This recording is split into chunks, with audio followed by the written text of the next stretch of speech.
ನಮಸ್ತೆ ಮಿತ್ರರೇ.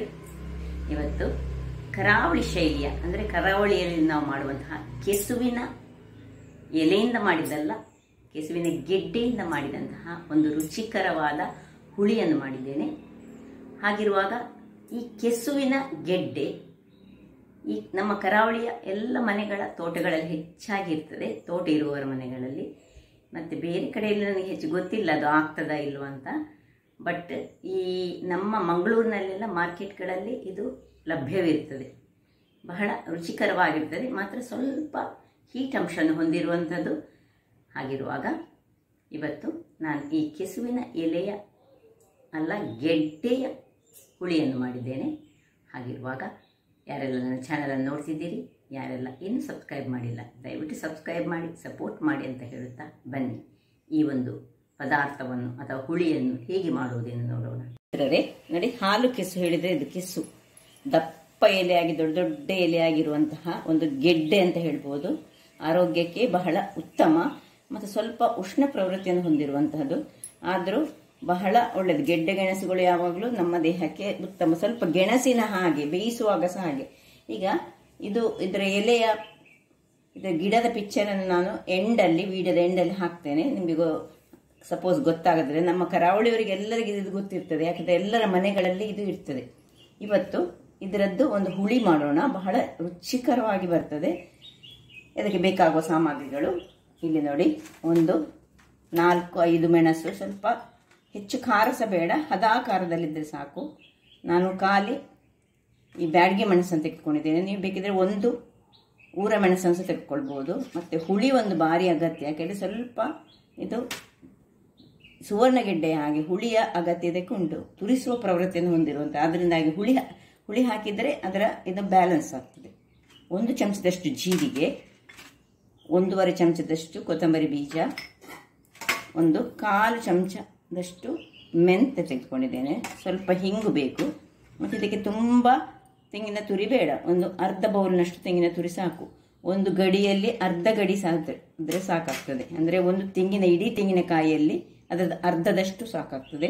ಯಾಕೆಂದರೆ ಇದನ್ನು ಕಟ್ ಮಾಡುವಾಗ, ಇದರಲ್ಲಿ ಸ್ವಲ್ಪ ಬೇಯಿಸುವಾಗ ಇದು ದಪ್ಪ ದಪ್ಪ ಆಗ್ತಾ ಹೋಗ್ತದೆ, ಹೇಗೆ ನಾವು ಗೆಣಸನ್ನು ಮಾಡುವಾಗ. ಈಗ ಇದನ್ನು ಮೊದಲಿಗೆ ಸ್ವಲ್ಪ ಇದರದ್ದು ಮೇಲಿನ ಇದನ್ನೆಲ್ಲ ತೆಗೆದು ಚೆನ್ನಾಗಿ ಕಟ್ ಮಾಡುವ. ಸುರಿಗೆ ತೊಳಿಲಿಕ್ಕೆ ಹೋಗಬಾರ್ದು, ತುರಿಸ್ತದೆ ಸುರಿಗೆ ಹೋದರೆ. ಇದನ್ನು ಚೆನ್ನಾಗಿ ಹೀಗೆ ಕ್ಲೀನಿಂಗ್ ಮಾಡೋಣ.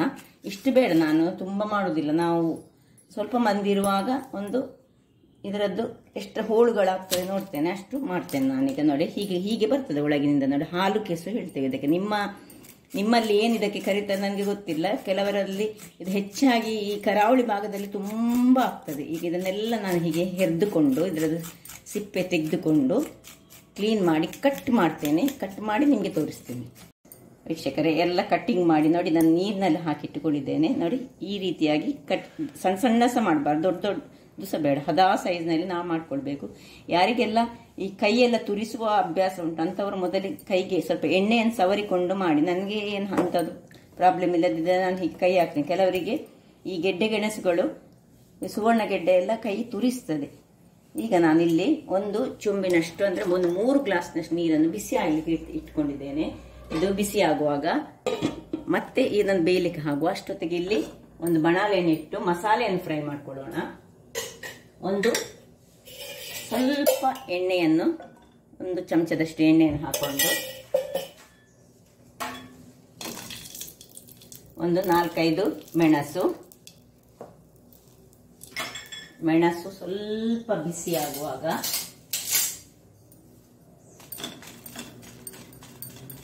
ಈ ಕೊತ್ತಂಬರಿ ಬೀಜ ಸ್ವಲ್ಪ ಇದಾಗುವಾಗ ಇಲ್ಲಿ ಜೀರಿಗೆ ಸ್ವಲ್ಪ ಫ್ರೈ ಆಗುವಾಗ ಈ ಮೆಂತೆ, ಅದರ ಒಟ್ಟಿಗೆ ಸ್ವಲ್ಪ ಕರಿಬೇವಿನ ಸೊಪ್ಪು. ನೀವು ಬೇಕಿದ್ರೆ ಈ ಒಂದು ಗೆಡ್ಡೆ ಒಟ್ಟಿಗೆ ಈ ಮೊಳಕೆ ಬರಿಸಿದ ಹೆಸರು ಕಾಳನ್ನು ಸಹ ಹಾಕೊಂಡು ಮಾಡ್ಬೋದು, ಅದು ಸಹ ಬಹಳ ಚೆನ್ನಾಗಿ ಬರ್ತದೆ. ಸೊ ನೋಡಿ, ಇಷ್ಟ ಆಗುವಾಗ ಇದನ್ನು ಆಫ್ ಮಾಡ್ಕೊಳ್ಳೋಣ. ಫ್ರೈ ಆಯಿತು, ಒಳ್ಳೆ ಫ್ರೈ ಆಯಿತು. ಸಣ್ಣ ಉರಿಯಲ್ಲಿ ಇದನ್ನು ಫ್ರೈ ಮಾಡ್ಕೊಳ್ಬೇಕು. ಇದೀಗ ಅಲ್ಲಿಗೆ ತಣ್ಣಗಾಗಲಿಕ್ಕೆ ಬಿಡೋಣ. ಇಲ್ಲಿ ನೋಡಿ, ಇದರದ್ದು ನೋಡಿ ಹೇಗೆ ನೀರು ಬರ್ತದೆ ನೋಡಿ, ಸ್ವಲ್ಪ ಹೇಗೆ ನಾವು ಸುವರ್ಣ ಗೆಡ್ಡೆಯನ್ನು ಮಾಡುವಾಗ ಬರ್ತದೆ ಅಂಥ ನೀರು ಬರ್ತದೆ. ಈಗ ಇದನ್ನು ಚೆನ್ನಾಗಿ 2-3 ನೀರಿನಲ್ಲಿ ನೀವು ತೊಳೆದುಕೊಳ್ಬೇಕು. ಹೀಗೆ ಮಾಡಿ ಈ ಬಿಸಿಯಾದ ನೀರಿನೊಳಗೆ ಹಾಕೊಳ್ಳೋಣ.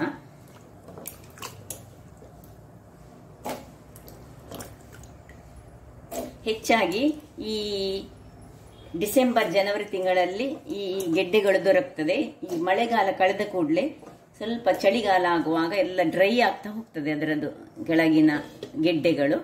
ಈಗ ನೋಡಿ ಹೀಗೆ ಮಾಡಿ ಇದಕ್ಕಿನ್ನು ಮುಚ್ಚುವ ಮೊದಲು ಸ್ವಲ್ಪ ಹಳದಿ, ಸ್ವಲ್ಪ ಕರಿಬೇವಿನ ಸೊಪ್ಪು, ಇನ್ನು ಹುಳಿಯನ್ನು ಹಾಕಿ ನಾನು ಬೇಯಿಸ್ತಿದ್ದೇನೆ. ಹುಳಿಯ ನೀರನ್ನು, ಈ ಹುಳಿಗೆ ಸ್ವಲ್ಪ ನೀರನ್ನು ಹಾಕೊಳ್ತೇನೆ. ನೋಡಿ, ಹುಳಿಯ ನೀರನ್ನು ಮಾಡ್ಕೊಳ್ಳೋಣ. ಇದು ಮೊದಲೇ ಮಾಡಿಟ್ಕೊಂಡ್ರೆ ಸಾಕ್ತದೆ.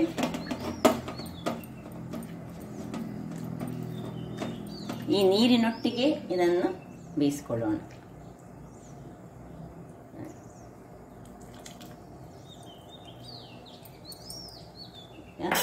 ಸ್ವಲ್ಪ ನೀರನ್ನು ಹಾಕೊಂಡು ಮುಚ್ಚಳವನ್ನು ಮುಚ್ಚಿ ಬೇಯಿಸ್ಕೊಳ್ಳೋಣ.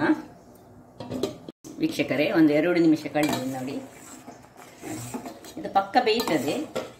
ಈಗ ಬೇಯಲಿಲ್ಲ, ಇದು ಬೇಯ್ತಾ ಇಲ್ಲ ಅದರಷ್ಟಕ್ಕೆ. ಈಗ ನಾವು ಇಲ್ಲಿ ಮಸಾಲೆ ತಣ್ಣಗಾಗಿದೆ, ಮಸಾಲೆ ಒಂದು ರೆಡಿ ಮಾಡ್ಕೊಳ್ಳೋಣ. ಎಲ್ಲ ಫ್ರೈ ಮಾಡಿದಂತಹ, ಏನಿಲ್ಲ ಇದರಲ್ಲಿ, ಕೊತ್ತಂಬರಿ, ಜೀರಿಗೆ, ಒಂದು ಸ್ವಲ್ಪ ಮೆಂತೆ ಅಷ್ಟೇ,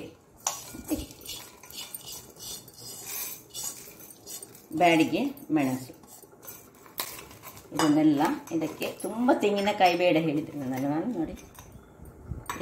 ಇಷ್ಟೇ ತೆಂಗಿನಕಾಯಿಯನ್ನು ಹಾಕ್ಕೊಂಡು ಸ್ವಲ್ಪ ನೀರನ್ನು ಹಾಕ್ಕೊಂಡು ಒಂದು ಒಳ್ಳೆ ಪೇಸ್ಟ್ ಮಾಡ್ಕೊಂಡು ತರ್ತೇನೆ ನಾನು. ಒಂದು ಸ್ವಲ್ಪ ಹಳದಿಯ ನೀರಲ್ಲಿ ಹಾಕ್ಕೊಂಡಿದ್ದೇನೆ ನಾನು ಚೂರು. ಸೊ ಒಂದು ಒಳ್ಳೆ ಮಸಾಲೆ ರೆಡಿ ಮಾಡಿ ತರ್ತೇನೆ.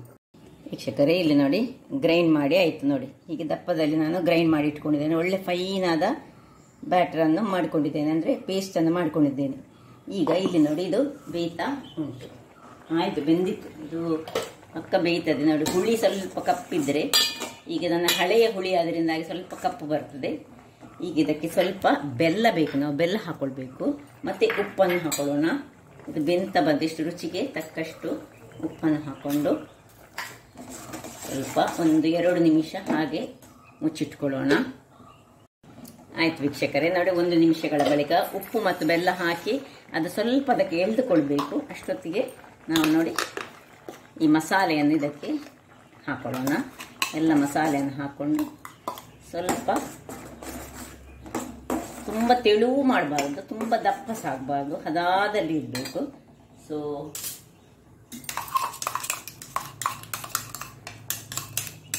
ನಾವು ಸ್ವಲ್ಪವೇ ಮಸಾಲೆಯನ್ನು ಮಾಡಿದ, ಅಷ್ಟೇ ಮಸಾಲೆ ಸಾಕಾಗ್ತದೆ. ಎಲ್ಲವನ್ನು ತಿರುಗಿಸಿಕೊಳ್ಳೋಣ. ಈಗ ಇದನ್ನು ಮುಚ್ಚಿಟ್ಟುಕೊಂಡು ಸ್ವಲ್ಪ ಹೊತ್ತು, 1-2 ಕುದಿ ಬರಲಿ. ಈಗ ಇದಕ್ಕೊಂದು ಒಗ್ಗರಣೆ ಸಹ ರೆಡಿ ಮಾಡಿಕೊಳ್ಳೋಣ. ವೀಕ್ಷಕರೇ, ಇಲ್ಲಿ ಒಂದು ಬಣಾಲೆಯನ್ನು ಇಟ್ಟುಕೊಂಡಿದೆ ಸಣ್ಣದು. ಒಗ್ಗರಣೆಗೆ ರೆಡಿ ಮಾಡ್ಕೊಳ್ಳೋಣ. ಸ್ವಲ್ಪ ತೆಂಗಿನ ಎಣ್ಣೆ ಇದಕ್ಕೆ ಸ್ವಲ್ಪ ಜಾಸ್ತಿ ಹಾಕೊಳ್ಬೇಕು, ಯಾಕಂದ್ರೆ ಇದು ಗೆಡ್ಡೆ ಎಲ್ಲ, ಹಾಗಾಗಿ. ಮತ್ತೆ ಸ್ವಲ್ಪ ತುರಿಸುವ ಅಂಶ ಹೊಂದಿರುವಂಥದ್ದಾದರೆ ಈಗ ಬೆಂದ ಮೇಲೆ ಏನು ತೊಂದರೆ ಇಲ್ಲ. ಈಗ ಸುರಿಗೆ ಒಂದು 4 ಬೆಳ್ಳುಳ್ಳಿಯನ್ನು ಜಜ್ಜಿಟ್ಟುಕೊಂಡು ಹಾಕ್ಕೊಳ್ತಿದ್ದೇನೆ. ಬೆಳ್ಳುಳ್ಳಿ ಸ್ವಲ್ಪ ಬ್ರೌನ್ ಆಗುವಾಗ 1 ಚಮಚದಷ್ಟು ಸಾಸಿವೆ, ಸ್ವಲ್ಪ ಕರಿಬೇವಿನ ಸೊಪ್ಪು,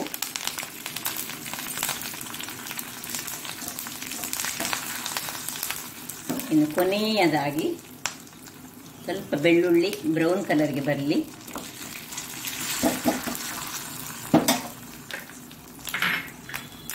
ಕೊನೆಯದಾಗಿ ಸ್ವಲ್ಪ ಇಂಗನ್ನು ಹಾಕೊಳ್ತಿದ್ದೇನೆ. ಬೇಯುವಾಗ ಸಹ ಬೇಕಿದ್ರೆ ಹಿಂಗೆ ಹಾಕೊಳ್ಬೋದು ನೀವು. ಈಗ ಇದನ್ನು ಆಫ್ ಮಾಡ್ಕೊಳ್ಳೋಣ. ಇಲ್ಲಿ ನೋಡಿ, ಇಲ್ಲಿ ಇದನ್ನು ಸಹ ಆಫ್ ಮಾಡಿಕೊಂಡು ಒಳ್ಳೆ ಕುದಿ ಬಂತು ನೋಡಿ.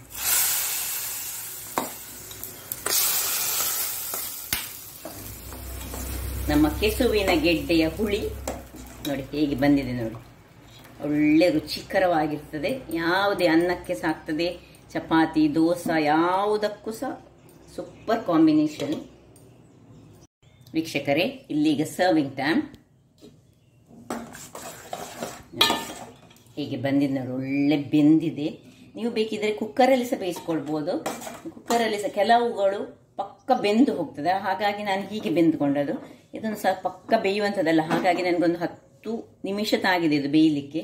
ಸಪೋಸ್ ಕುಕ್ಕರಲ್ಲಿ ಹಾಕಿದ್ರೆ 5 ನಿಮಿಷದಲ್ಲಿ ಆಗ್ತಿತ್ತು. ಕೆಲವು ಗೆಡ್ಡೆಗಳು ಪಕ್ಕ ಬೆಂದು ಹೋಗ್ತದೆ. ಸ್ವಲ್ಪ ಬೆಳೆದಿದ್ದ ಗೆಡ್ಡೆಗಳು ಸ್ವಲ್ಪ ಟೈಮ್ ತೆಗಿತದೆ. ನೋಡಿ ಹೇಗೆ ಬಂದಿದೆ ನೋಡಿ. ಇದು ರುಚಿ ಗೆಣಸಿನ ಹಾಗೆ ಇರ್ತದೆ, ಅಥವಾ ಸುವರ್ಣ ಗೆಡ್ಡೆ ಹೇಗೆ ಇರ್ತದೆ. ಆರೋಗ್ಯಕ್ಕೆ ಸಹ ಒಳ್ಳೆಯದು, ಮತ್ತು ಹೆಚ್ಚು ತಿನ್ನಬಾರ್ದಷ್ಟೇ. ಹೀಗೆ ಬಂದಿದೆ ನೋಡಿ. ರುಚಿ ಸಹ ಅಷ್ಟೇ. ಉಪ್ಪೆಲ್ಲ ಚೆಕ್ ಮಾಡಿ. ಹುಳಿ ಹಾಕಿದ್ರಿಂದಾಗಿ ಹುಳಿ, ಉಪ್ಪು, ಬೆಲ್ಲ, ಖಾರ ಎಲ್ಲ ಸೇರಿ ಮಾಡಿದಂತಹ ಈ ಒಂದು ಕೆಸುವಿನ ಗೆಡ್ಡೆಯ ಹುಳಿ ಬಹಳ ರುಚಿಕರವಾಗಿ ಬರ್ತದೆ. ನಿಮಗೆ ಮಾರ್ಕೆಟ್ನಲ್ಲಿ ದೊರಕಿದ್ರೆ, ನಮ್ಮದು ಮಂಗಳೂರಿನ ಕಾಶಿಟ್ ಮಾರ್ಕೆಟ್ನಲ್ಲಿ ಯಾವಾಗಲೂ ಇದು ಅವೈಲೇಬಲ್ ಆಗಿರ್ತದೆ. ಅಥವಾ ಈ ಹಳ್ಳಿಗಳಲ್ಲಂತೂ ಮಾರ್ಗದ ಬದಿಗಳಲ್ಲಿ ಅಂದರೆ ಮನೆಗಳ ಆವರಣಗಳಲ್ಲಿ ಇದು ಬೆಳೀತದೆ. ಹಾಗಾದರೆ ನನ್ನ ಈ ಕುಕಿಂಗ್ ಚಾನಲ್ ನಿಮಗೆ ಇಷ್ಟ ಆದರೆ ಬೋಳೂರು ಸುವರ್ಣ ಚಾನಲನ್ನು ಲೈಕ್ ಮಾಡಿ, ಶೇರ್ ಮಾಡಿ ಹಾಗೂ ಸಬ್ಸ್ಕ್ರೈಬ್ ಮಾಡಿ, ಹಾಗೂ ನನ್ನ ಇನ್ಸ್ಟಾಗ್ರಾಮ್ ಪೇಜನ್ನು ಫಾಲೋ ಮಾಡಿ. ಧನ್ಯವಾದಗಳು.